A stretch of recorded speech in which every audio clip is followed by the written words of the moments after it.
Bismillah ar-Rahman ar-Rahim. Huzur says that a moment, such a person who claims that I believe in Allah, the Almighty,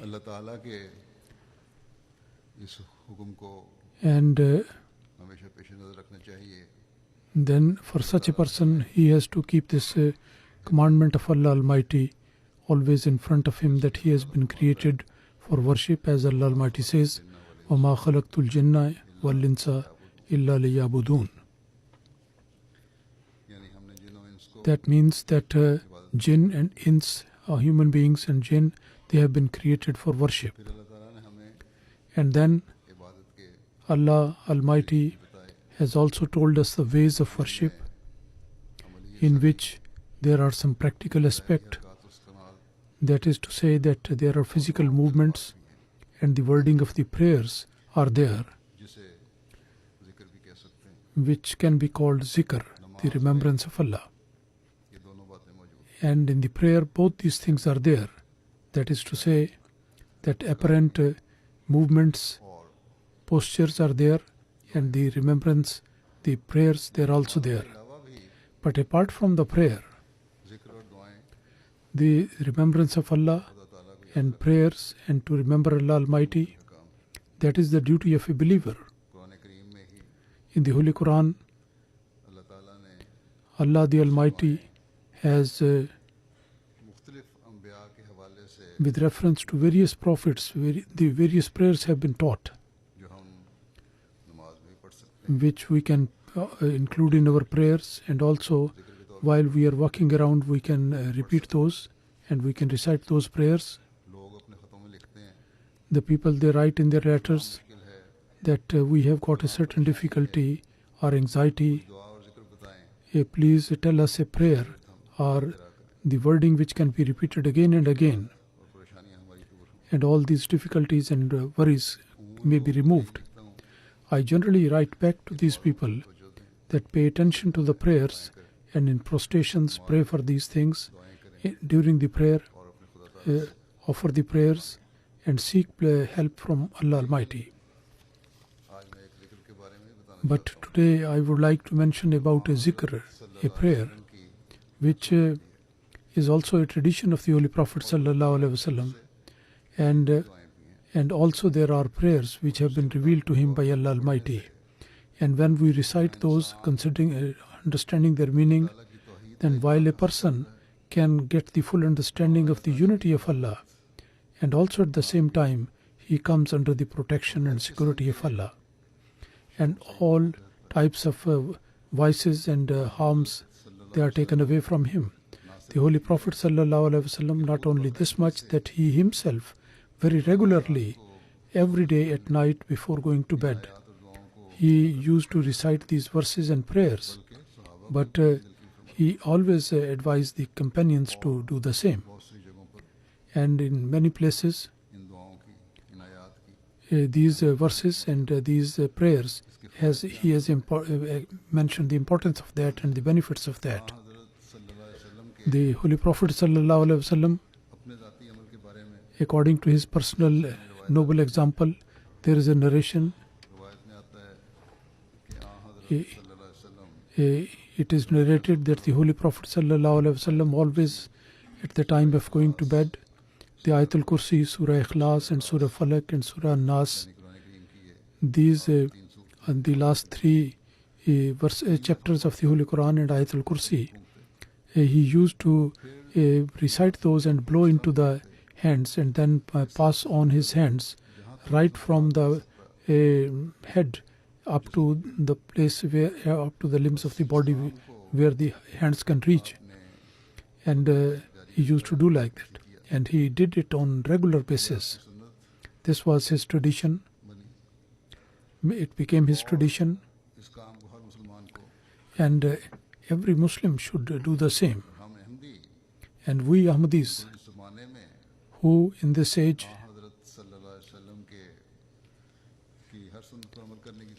who have been, to whom the promised Messiah has advised to follow each and every tradition of the Holy Prophet Sallallahu Alaihi Wasallam, and he has advised that So we particularly should try to follow this practice, and particularly in these circumstances through which we are passing, we must do so. In prayers and supplications and in these words of remembrance, not only we should on for our personal, spiritual and worldly needs we should do and pay attention to these prayers, but also the difficulties for the community and to be protected from the intentions of the jealous people. We should take it as an obligation and we should pay attention to this. Regarding this zikr and the verses, the importance of that, they are mentioned in some other ahadis which I am going to present to you. So far as Ayat Ul Kursi is concerned, 2 Fridays before I have mentioned. Today, the last 3 chapters of the Holy Quran, with reference to ahadis, the sayings of the Prophet, I am going to mention something. How repeatedly, in different ways, the Holy Prophet sallallahu alaihi wasallam has, regarding the recitation of these chapters, he has advised them to do so on regular basis. In one narration, it is mentioned that the last 3 chapters should be recited and then blow onto your body. Hadhrat Aisha Siddiqa radhiyallahu ta'ala anha says that she said that every night the Holy Prophet sallallahu alaihi wasallam, when he would lie in the bed, that he would put together his palms and then blow in that, and then he would Kul huwallahu ahad and Kul a'udhu bi rabbil falaq and Kul a'udhu bi rabbin nas. The beginning of the 3 chapters, he would recite that. All these complete chapters were recited as far as possible, and then pass on those hands on the body. From the face, he would start from his face and all other parts of the body which were covered, and as far as his hand could reach, he would do it. The Holy Prophet sallallahu alaihi wasallam used to maintain this practice so regularly that Hadhrat Aisha radhiyallahu ta'ala anha, during the last sickness of the Holy Prophet sallallahu alaihi wasallam, she would recite those prayers and blow into the hands of the Holy Prophet, and then make his hands pass over his whole body. And this is a narration from Hadhrat Aisha radhiyallahu ta'ala anha, that when the Holy Prophet sallallahu alaihi wasallam was not feeling well, so all the 3 chapters he would recite, the last one, and when his sickness became very serious, then I used to recite these 3 chapters on his hands, and then I used to pass his hands over his body. And this practice of Hadhrat Aisha was certainly because of the fact that the Holy Prophet ﷺ was very, very regular in this. And the blessing, importance of its blessing has been made very clear to Hadhrat Aisha and other companions as well. And how the companions came to know about the blessing of these 3 chapters. Regarding that, Hadhrat Uqba bin Amir says that I met the Holy Prophet sallallahu alaihi wasallam. The Holy Prophet sallallahu alaihi wasallam, he took hold of my hands and said that, O Uqba, do I not tell you from Torah and Injil and the Holy Quran, these chapters which have been revealed in that, out of that the 3 important, very important chapters, may I not tell you about that? I said, please do, Allah Almighty, enable me to sacrifice myself for you. And then Kul a'udhu bi rabbil falaq, Kul a'udhu bi rabbin naas, and Kul huwallahu, the first one. In these 3 chapters, in the same sequence, he said, and he said that don't forget these 3, and there should be no one night when you do not recite there. Uqba says that since that moment that the Holy Prophet ﷺ said this thing to me, that you do not forget that, since that time I have not forgotten that, and I have not spent any night when I have not recited these chapters before sleep. And this statement of him, that the Holy Prophet ﷺ, that you do not forget, and no night should be spent without that, unless you have recited those. It clearly indicates that the Holy Prophet ﷺ, how regularly he used to do this thing himself.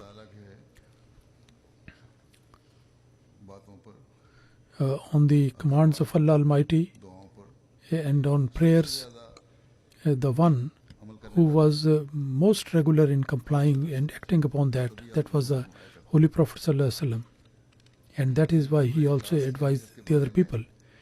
Kul huwallahu ahad, the Surah Ikhlas, regarding the importance of that chapter, in one hadith it is mentioned, Hadhrat Abu Sa'id Khudri narrates that a person, he heard somebody else reciting Kul huwallahu ahad repeatedly in the morning.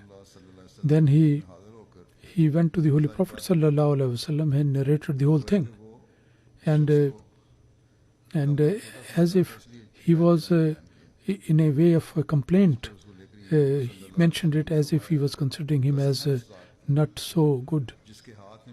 And the Holy Prophet ﷺ said that by that Allah in whose hand is my life, this is equal to the 1/3 of the Holy Quran.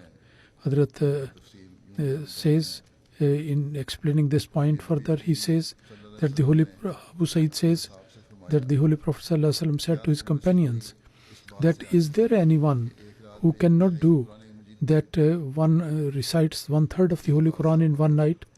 And this was something very difficult for the companions, and they said that, O Prophet of Allah, who from among us can do so? That 1/3 of the Holy Quran can be recited in one night. The Holy Prophet ﷺ said that the Surah Ikhlas, this is equal to 1/3 of the Holy Quran. Regarding this fact that Surah Ikhlas is equal to 1/3 of the Holy Quran, Sahih Muslim, one narration has been recorded there. Hadhrat Abu Hurairah radhiyallahu ta'ala anhu says that the Holy Prophet sallallahu alaihi wasallam said that you get together, I will recite to you 1/3 of the Holy Quran. And he gathered all the people to come to the mosque. When the people gathered, then the Holy Prophet sallallahu alaihi wasallam, he came out and he recited Kul huwallahu ahad, the whole chapter he recited, and then he went inside. The companion said that some of us said that I think that there must be some revelation coming from the heaven, from God Almighty. That's why he has gone to his home so quickly. And then the Holy Prophet sallallahu alaihi wasallam, he came and said that I told you that I am going to recite 1/3 of the Holy Quran upon you. Listen very carefully. This is Surah Ikhlas. This is equal to 1/3 of the Holy Quran. The Holy Prophet sallallahu alaihi wasallam, why he declared it as 1/3 of the Quran? The reason is that Allah Almighty has revealed the Holy Quran to establish the unity of Allah. And in this chapter, very clearly and very conclusively and very comprehensively, the subject of the unity of Allah has been mentioned. So by pondering over its meanings and to act according to that, really a person can follow the commandment of the unity of Allah. And then considering the Holy Quran to be the word of Allah, considering it like that, when he will try to act upon that, so it means that the true concept of the unity of Allah, he would become the one who understands it and acts according to this one. And he would be acting upon the teachings of the Holy Quran. He will be unable to do so. So it is not only this much. One should not take it as such that I recited Surah Ikhlas, then 1/3 of the Holy Quran I have recited. The true meaning is that you recite this and then be established in the unity of Allah and act according to that. Similarly, in other narrations, there are some other verses regarding which the Holy Prophet ﷺ has said that this is 1/3, 1/4, or It is 1/4 part of the Holy Quran. So if this is taken, so that means that only you take these 3 verses and people can say that this is the whole Quran and we have read all. While the actual meaning of the Holy Prophet ﷺ was like this, that these are the things, if you act upon that and then you ponder over the teachings of the Holy Quran and try to establish the unity of Allah, then you will be able to be among those people who are reciting the Quran. And what is the Holy Quran? The teaching of the Holy Quran is for the establishment of unity of Allah, the oneness of Allah, for which every person has to work very hard and also pray for that. Then Hadhrat Aisha Siddiqa Radhiyallahu Ta'ala Anha narrates, she says that the Holy Prophet Sallallahu Alaihi Wasallam, he made a person the leader of an expedition who would lead the prayer and recite, and he, after the recitation would end with this Qul Huwallahu Ahad. When the companions came back, they mentioned this thing to the Holy Prophet Sallallahu Alaihi Wasallam. So the Holy Prophet Sallallahu Alaihi Wasallam has said, please ask that person, why does he do that? And when the companions asked him, why do you do like that? He said that because this is the quality of the Rahman, gracious God, and that's why I want to recite it. On that the Holy Prophet Sallallahu Alaihi Wasallam said that you tell that this person that Allah Almighty also loves him.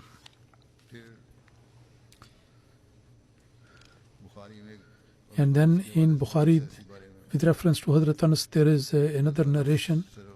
Hadhrat Anas narrates that one Ansari, Masjid-e-Quba, he used to lead the prayer over there. When out of those chapters which are recited, he would recite any one, and first of all he would recite Qul Huwallahu Ahad. And when he would recite that, and after that he would add another chapter along with it, and in every rakat he would do like that. And his companions talked to him about that, said that you start with Surah Al Ikhlas and you think that this would not be enough, but you add another chapter with it. So either you just recite Surah Al Ikhlas or you recite some other chapter, change for it. He said, no, I will not leave it like that. If you like it, that if I continue leading the prayer for you in this way, then I will remain your Imam. And if you don't like this practice of mine, then I will leave you. And I will leave the Imamat. I will not leave the chapter. So those people, they considered him to be the best among them. So they did not like that anyone else should become the Imam instead of him. So when they came to the Holy Prophet Sallallahu Alaihi Wasallam and they narrated the whole thing, the Holy Prophet Sallallahu Alaihi Wasallam said that, O person, whatever these people say to you, what is which stops you from acting according to them? That what stops you not to recite Surah Ikhlas and the other chapters which you recite? What is the reason for that? Why do you combine that? And why have you made it compulsory to be recited in each rakat? He said, I love this chapter, Surah Ikhlas. And he said, the Holy Prophet ﷺ, that the love of this chapter has entered you into paradise. Hadhrat Ubay bin Ka'b says that when the idolaters, they asked the Holy Prophet ﷺ that you give us the genealogy of God. At that, Allah Almighty revealed this chapter to the Holy Prophet, said, Samad is the one that who is not the father, and no, he is not the father of anyone, and no one is father. And there is nothing which has been created, but everything has to go away and die away. And everything who is dying, then somebody is the inheritor. It is Allah Almighty is the one who will not die, and nobody is going to inherit God Almighty. Walam yakul lahu kufuwan. He said that there is no one similar to him, and nobody similar to him. No, nothing is similar to him.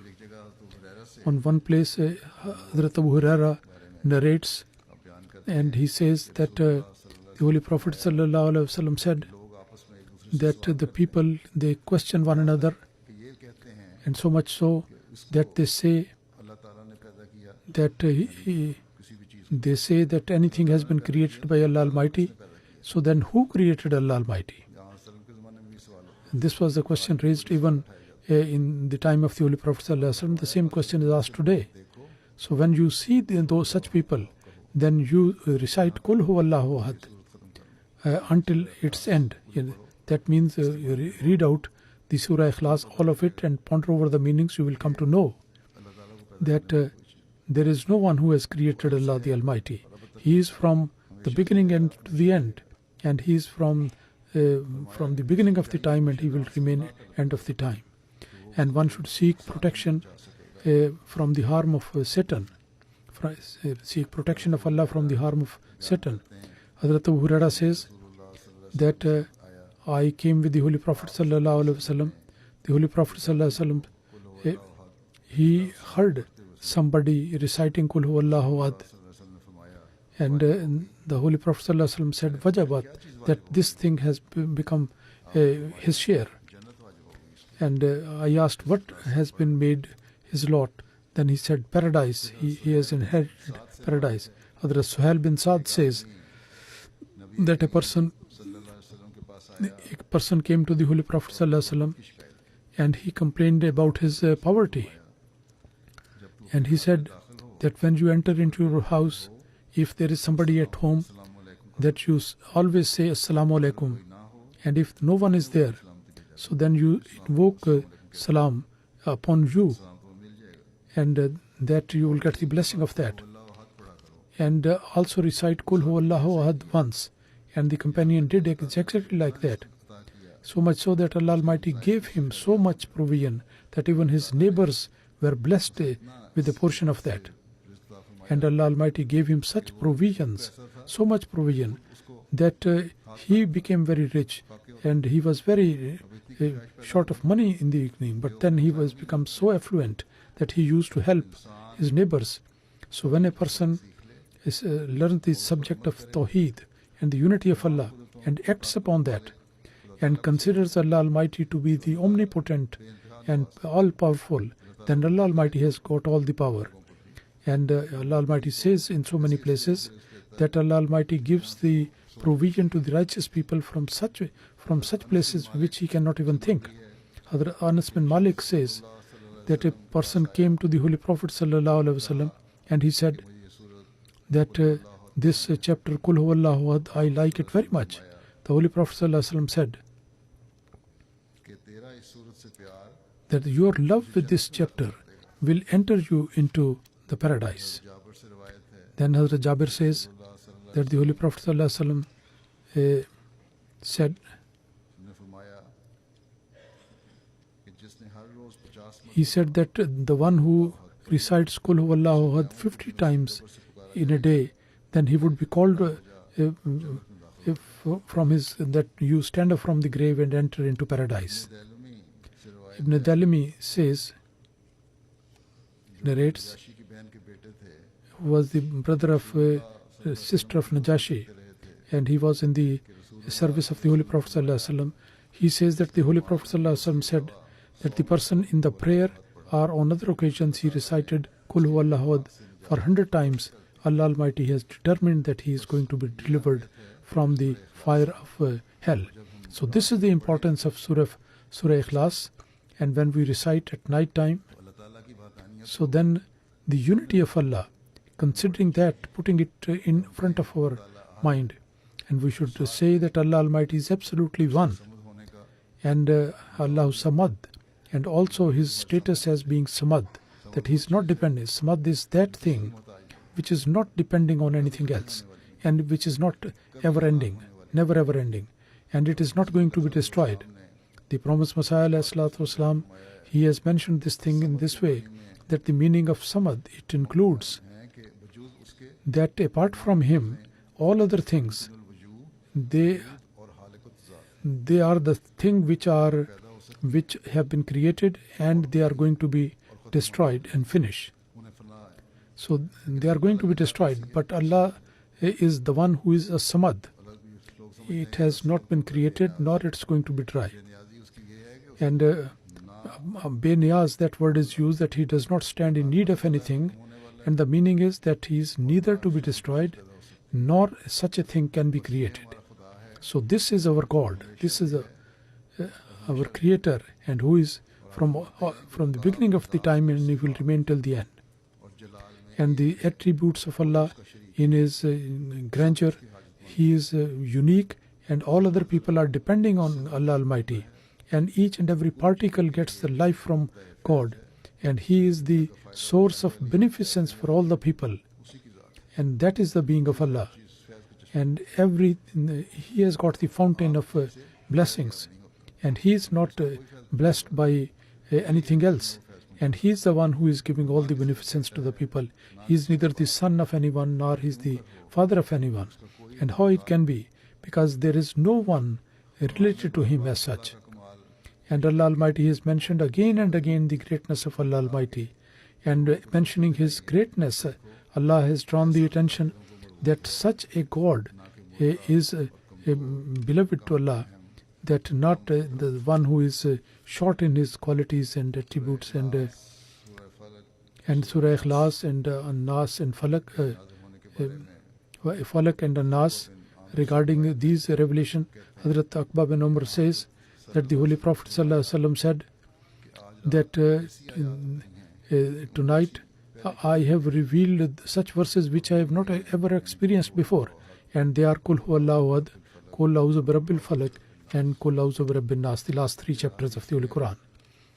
And then in the Hadith regarding the reciting these Kul, the importance of that, the verses starting from the word Kul, Juhni, he says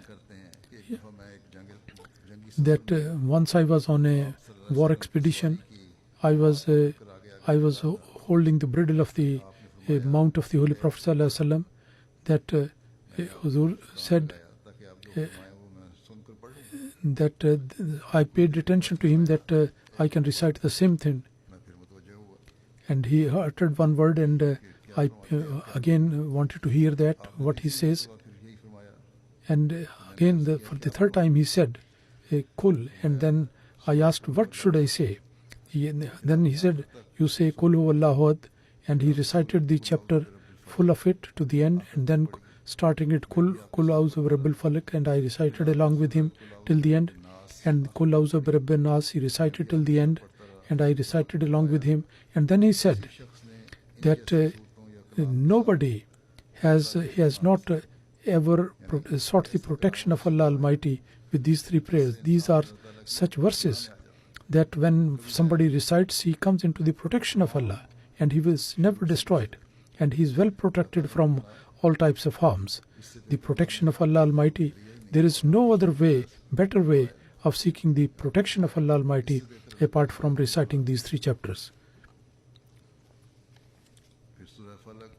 Then Surah Falaq and An Naas, regarding these two, Hadhrat Uqba bin Amir says that in one journey I was holding the bridle of the mount of the Holy Prophet ﷺ. He said, Uqba, should I not tell you the two chapters? The recitation of that is extremely good and rewarding. I said, why not, O Prophet of Allah? Please do tell me. He said, Kul A'udhu Birabbil Falaq and Kul A'udhu Birabbin Nas, the last two chapters. And when he stopped for the morning prayer, so then he recited these two chapters. And when he finished the prayers, then he paid attention to me, he turned his face to me. Uqba, how do you see and how do you feel? Perhaps he might have thought that these are very few short chapters which I have recited. He said that everything is in these. Hadhrat Abu Sa'id says that the Holy Prophet ﷺ, he used to get the protection from the effect of the jinn and the people. And after that he started praying only these three, and he left the recitation of other prayers, but insisted on this one. Hadhrat Abbas narrates, Ibn Abis, that once the Holy Prophet ﷺ told me that, Ibn Abis, should I not tell you the best wording for seeking the protection of Allah? The best wording. how you can get the best protection from Allah. And if somebody seeks protection by reciting those, I said, why not, O Prophet of Allah, please? And he said that these are Surah Falaq and An Naas, these last 2 chapters of the Holy Quran. And then importance of the last 2 chapters, one companion says that once we are on a journey with the Holy Prophet ﷺ, because the mounts were few, so the people used to ride turn by turn. On one occasion, the Holy Prophet ﷺ, and for me it was the time for me to get off, and the Holy Prophet ﷺ came from behind and put his hand on my shoulder and said, Kul auzu, recite Kul auzu bi Rabbil Falaq. And the Holy Prophet ﷺ, he then recited the full chapter, and I also recited the full chapter along with him. And after that, Kul auzu bi Rabbin Naas, he asked me to recite, and he recited the full chapter, and I also recited. And then he said that whenever you offer the prayer, so these 2 chapters be recited in your prayer. Uqba bin Amir Johani narrates that in one journey, I was along with the Holy Prophet in one journey. When it became the day, then the Holy Prophet ﷺ said the azan and iqamat, and then asked me to stand on my right, and then he recited the Mu'awwidhatayn, these 2 chapters, and then he said that how did you find it? He said, yes, certainly I have seen that these are the chapters you have recited. You also recite these chapters whenever you go to bed or whenever you get up. So this is the importance of these 2 chapters and these chapters. And the importance of reciting these chapters in this age has increased very much. Personally, for our spiritual progress and to be protected from the attacks of Satan, and on the basis of the Jamaat, the conspiracies which are going on, to be protected from that. Nowadays against Islam, the anti-Islamic forces, very cleverly they are doing so many things. And on the other side, the so-called Muslim ulama, the scholars, they have also created a situation where disturbance is there, and the Muslim ulama against the promised Messiah, Islam, they are inciting the feelings of the people, and similarly atheism is there, that is also going very strong, describing this thing, that with reference to Falaq, Surah Falaq, the promised Messiah Islam explained this point on one occasion, that you who are going to be the target of the opponents of the Massih, that you protect that from the harm of the Satan, and I come into the protection of Allah, who is the master of the morning and the light, and I come into the protection. This light means the spiritual light which came to surface with the advent of the promised Messiah, and also from the harm of the dark night, and that is because of the disbelief of the promised Messiah. I come into the protection of Allah. There are anti-Islamic forces, people who criticize the teaching of Islam, and the other are the so-called ulama of Islam, those who don't want to leave their mistakes, and they are busy inciting the people against the community and the promised Messiah. And the so-called ulama in Pakistan, they are on the top of the list, and particularly the Ahmadis in Pakistan, they need to revive this tradition. Particularly Hadhrat promised Messiah Islam says that وَمِن شَرِّ غَاسِقٍ إِذَا وَقَبَ, what is mentioned there, that one should be well protected from the trial of the dark night, and ghasim means the darkness, and when the darkness covers and the black night, and this is actually the trial of the dark night of the denial of the promised Messiah. And but it's very sad that the condition of the Muslim, that Allah Almighty taught them a prayer, and after the light he taught them to the prayer to be protected from the darkness of light and darkness of night. And he said that regularly you recite these so that you may be established in the unity of Allah, and also you may be protected from the vices and the danger of dark night. But the Muslims, they have not taken care of this. The Muslims, they are very much engrossed in this trial, and that is why in the world these days the Muslims and the non-Muslims are criticizing Islam. The condition of the Muslims, that draws our attention, that we should recite these verses, pondering over the meanings, and these chapters we have to recite, and from these darknesses we may be well protected. Sharrin nafasat fil uqad. In that one it says that all the vices and the those knots, there are vices there and the darkness is there, one may be well protected from that. And that means that against Islam and Ahmadiyya, these things which are these people who are creating hatred and enmity in the hearts of the people. And as I said, that the non-Muslims and the so-called Islamic ulama, both of them are there. They are against religion and they are doing their own activities. They are against Islam, and that's why they are doing all these things. And secondly, in the name of religion, the one who has been sent by Allah Almighty, they are inciting the people and doing all the mischief against that. And both of them, they are in the same category regarding whom it is mentioned, وَمِن شَرِّ النَّفَّاثَاتِ فِي الْعُقَدِ. And then in Surah Al Naas, then Allah Almighty, the quality of Rububiyyat, that Allah Almighty is the nourisher. And after mentioning these basic qualities, and the prayer is there that one should be protected from the harm of Satan. Nowadays, atheism is going strong, and the worldly inclination of the people has so much, put its shackles upon the people, that when we recite these prayers upon us and blow over our children as well, so that we and also our coming generation should be protected from this danger, and they may be able to understand the unity of Allah Almighty.